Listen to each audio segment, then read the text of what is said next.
de Monseigneur Henri Tessier, archevêque d'Alger, l'émir Abdelkader, suite. 5e partie, témoignage sur l'émir. Il existe depuis la mort de l'émir et déjà de son vivant des centaines de témoignages. Sa personnalité, son message, son action. Ils émanent des personnalités les plus diverses, de musulmans ou de chrétiens, d'Algériens, de Français ou de personnes d'autres origines. Nous ne pouvons donner ici qu'une quinzaine de ces témoignages, choisis en tenant compte de la diversité des témoins par leur âge, leur formation, leur référence nationale, idéologique ou religieuse. Témoignage de Kateb Yassine, conférence donnée à Paris à l'âge de 17 ans le 24 mai 1947.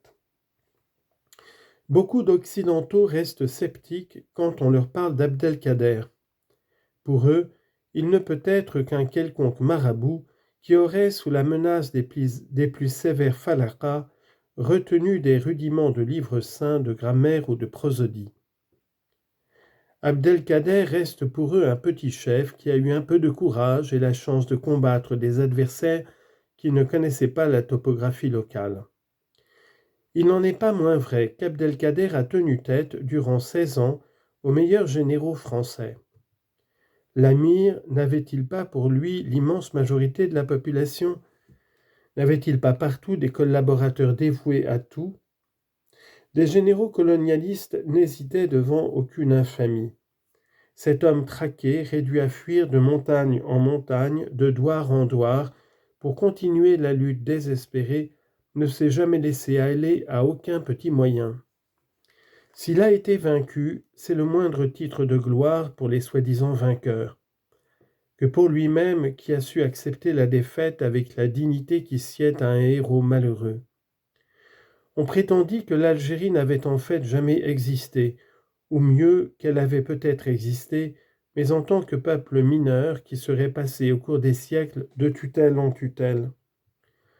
Le fait qu'Abdelkader ait été sultan des Arabes par la grande majorité des tribus prouve bien qu'il y avait une opinion arabe. Point de suspension. Kateb Yassine, Abdelkader et l'indépendance algérienne.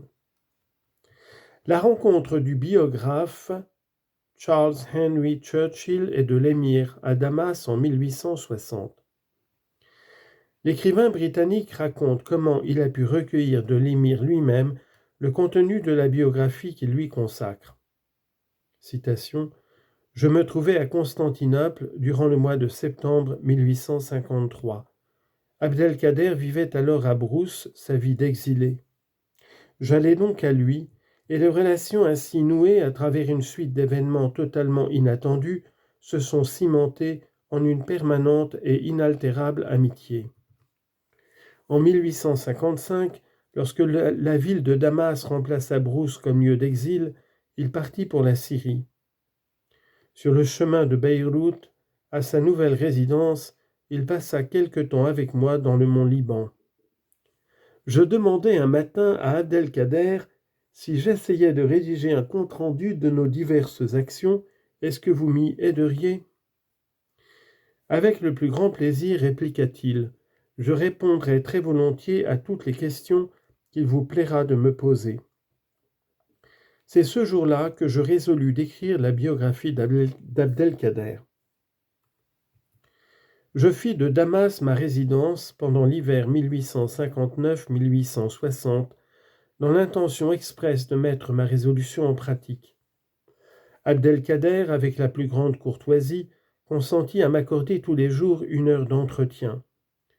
C'est à cette tâche que je me consacrai pendant 5 mois. Quelques ouvrages français m'aidèrent dans le cours de mes recherches. Pélissier de Reynaud, Alfred Nettement, M. Bellemare. Abdelkader s'étendit longuement dans ses remarques et ses commentaires sur ses auteurs. Il me fournit aussi de nombreuses et utiles rectifications, aussi bien qu'une vaste somme d'informations importantes, précieuses et inédites, et qui venaient de sa propre bouche.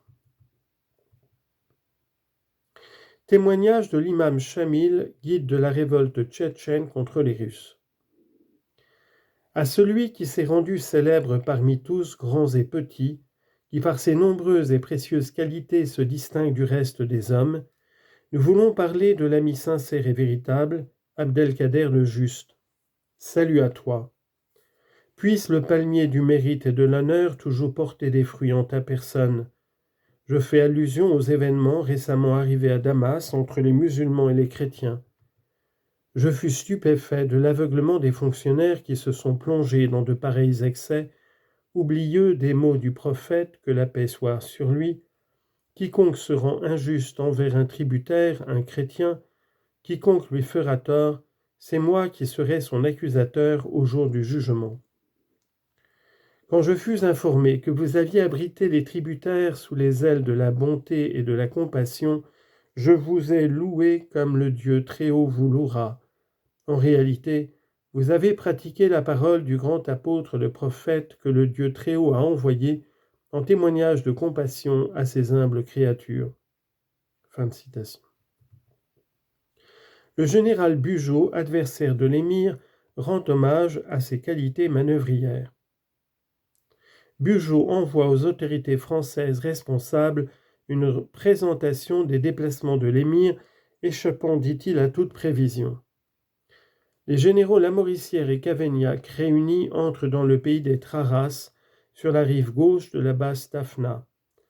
Abdelkader, laissant attaquer les populations, passe derrière eux et va brûler les ponts de la Moulouya et de la Tafna à quelques lieues d'eux, pendant que l'un de ses lieutenants brûlait celui de l'Isère sur la route de Tlemcen à Oran.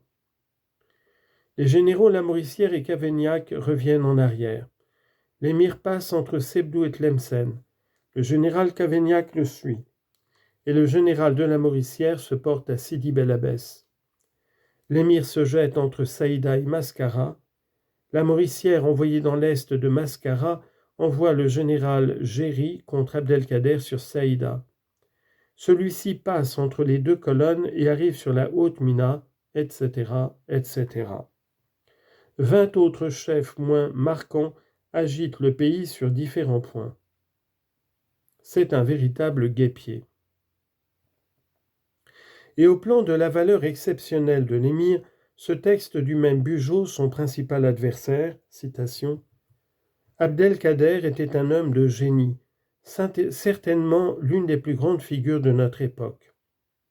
C'est un ennemi actif, intelligent et rapide, qui exerce sur les populations arabes le prestige que lui ont donné son génie et la grandeur de la cause qu'il défend.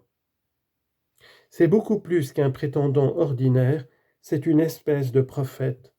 C'est l'espérance de tous les musulmans fervents.